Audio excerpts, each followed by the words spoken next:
আজ সকাল 11টা নাগাদ বোলপুর রেল স্টেশনে কর্তৃপক্ষের কাছে 10 দফা দাবি নিয়ে ডেপুটেশন জমা দিলেন ভারতের গণতান্ত্রিক যুব ফেডারেশন, ভারতের ছাত্র ফেডারেশন ও অন্যান্য গণসংগঠন। তাদের দাবি, কোভিড সংক্রমণের অজুহাতে বন্ধ করে দেওয়া Sealdah Varanasi express, Sealdah Rampurhat express, Bardhaman Malda town passenger সহ অন্যান্য ট্রেন পুনরায় চালু করতে হবে। এছাড়াও আরও অন্যান্য দাবি রয়েছে তাদের। দাবিগুলো যদি রেল কর্তৃপক্ষ না মানে তাহলে তারা বৃহত্তর আন্দোলনে নামবেন এবং ঊর্ধ্বতর কর্তৃপক্ষের কাছে যাবেন।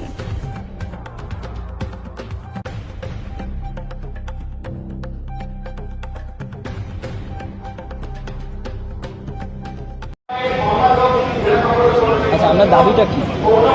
আমরা যে দাবি করেছি সেটা অলরেডি সাধারণ মানুষের কাছে আমরা লিফলেট আকারে দিয়েছি যে কোভিডের সময় থেকে বহু ট্রেন আমাদের এখানে বাতিল করে দেওয়া হয়েছে এবং এই কারণে বহু সাধারণ মানুষ তারা বিপদে পড়েছে।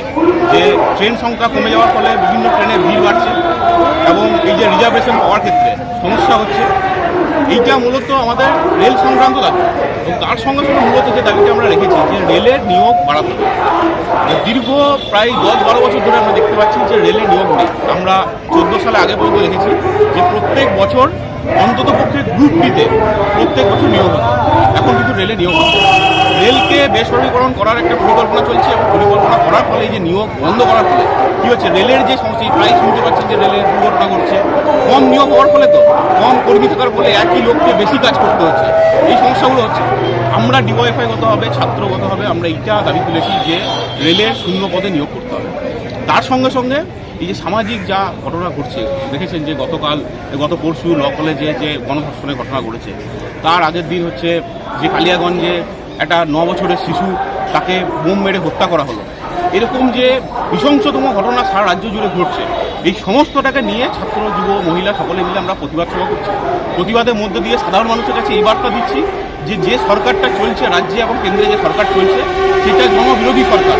মানুষের বিরুদ্ধে, মানুষের পক্ষে যে কাজ করা উচিত সে কাজ তারা করছে না, যার ফলে সাধারণ মানুষ প্রতিনিয়ত বিপদে পড়ছে। এই কারণের জন্য মূলত আমাদের আজকে ডেপুটেশন সাধারণ মানুষকে জমায়েত করে হচ্ছে আমরা এই প্রতিবাদ সভা করছি এবং এই প্রতিবাদ সভা শুধুমাত্র বোলপুরে নয়, সারা রাজ্য জুড়ে আমরা এই প্রতিবাদ সভা করছি। আপনারা এটাও দেখেছেন যে এই ল কলেজে ঘটনার ফলে ছাত্র যুবরা আন্দোলন করতে গিয়ে তারা জেল খাটলো, তাদেরকে অনৈতিকভাবে জেলের ভিতরে ধরে রাখলো। আমাদের ডিওয়াইএফআই রাজ্যের যিনি সম্পাদক ধ্রুবজ্যোতি সাহাকে 1 রাত জেলে রাখলো। এইটা হচ্ছে আমাদের ডিওয়াইএফআই ছাত্রদের বক্তব্য যে যেখানে যেখানে অন্যায় হবে প্রতিবাদ করতে আমরা কোথাও পিছপা হব না।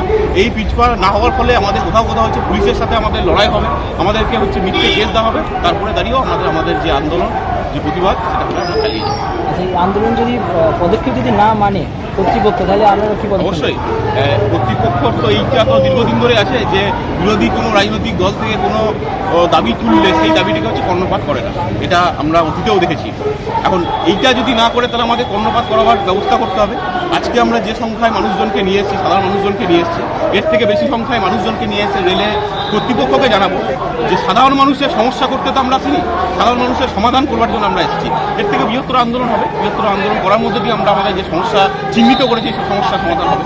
আপনারা কি ঊর্ধ্বতর কর্তৃপক্ষকে জানাবেন? অবশ্যই আজকে রেলের যিনি কর্তৃপক্ষ আছেন তাকে জানাবো, তার সঙ্গে সঙ্গে এই কপি ঊর্ধ্বতর কর্তৃপক্ষের কাছে যাবে এবং তার সঙ্গে যদি প্রয়োজন পড়ে আমাদের এখান থেকে আমাদের যা প্রতিনিধি আমরা একটা তৈরি করে দিয়েছি, প্রতিনিধি দিয়ে আমরা ঊর্ধ্বতন কর্তৃপক্ষের কাছে লিখিতভাবে জমা দেবো এবং তাদেরকে বলবো যে আপনারা এখানে ইন্সপেকশন করে যান যে সাধারণ মানুষের সমস্যা হচ্ছে কিনা। বোলপুর তো একটা পর্যটন কেন্দ্র, বোলপুরে বিশ্বভারতী আছে, বোলপুরে কোয়াই আছে, কোপায় আছে, বিভিন্ন জায়গায় সাধারণ মানুষ আসে এবং শুধুমাত্র বীরভূম জেলার সমস্যা তো নয়, এই সমস্যা গোটা রাজ্যের। এই বোলপুরে প্রত্যেক শনিবার রবিবার গোটা রাজ্য থেকে মানুষজন এখানে আসে এবং যার ফলে এই বোলপুরের যে আর্থিক ব্যবস্থা অনেকটা উন্নত হয়েছে, এখানকার যে ব্যবসায়ী ব্যবস্থাটা সেটা অনেকটা উন্নত হয়েছে। এইটা যদি রেলের সমস্যা যদি সমাধান না করা হয় তাহলে এই যে ব্যবসায়িক যে সমস্যাটা হচ্ছে এই সমস্যাটা হচ্ছে দীর্ঘদিন থেকে যাবে। এই সমস্যার সমাধান করতে গেলে রেলের সমস্যা হচ্ছে সমাধান করতে হবে। আচ্ছা, আমরা কতজন প্রতিনিধি পাঠাচ্ছি? আমরা ভিতরে যাবো 5 জন প্রতিনিধি। আপনার নাম? আমার নাম রুদ্রদেব বর্মন, আমি ডিওয়াইএফআই বীরভূম জেলা সভাপতি। আপনাদের এই দাবিটা কিসের দাবি?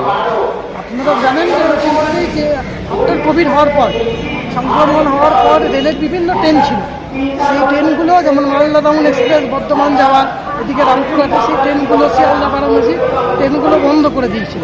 এর সাথে সাথে হচ্ছে যে এই যে ট্রেনগুলো বর্তমানে চলছে, সেই ট্রেনগুলো যে জেনারেল কামরা, সেই জেনারেল কামরাকে ছোট করে রিজার্ভেশন কামরা করেছে। আসলে রেলের একটা বড় অংশ পরিযায়ী শ্রমিক তারা যাতায়াত করে, নিত্য প্রয়োজনীয় মানুষ যাতায়াত করে। আমাদের দাবি একটাই হচ্ছে মানুষের নিরাপত্তার জন্য তো রেল, এই জন্য রেলের নিরাপত্তাটা মানে মানুষের নিরাপত্তাটাকে রেলকে দিতে হবে, এটা নিশ্চিত। আর যে মহিলা কামরা আগে একটা গোটা বগি ছিল, এখন বগিগুলো ছোট করে দিচ্ছে। সবাই তো রিজার্ভেশন করে যেতে পারবে না। আর রেলের এই টাইম টেবিল এই সমস্ত কিছু খামখেয়ালি, মানে ধরুন এখনকার দিনে মানুষ সবাই হয়তো স্মার্টফোন, কিছু গ্রামের মানুষ আছে তারা তো স্মার্টফোন ব্যবহার করেন না। টাইম টেবিল যদি পরিবর্তন করে তাহলে সমস্যা হবে।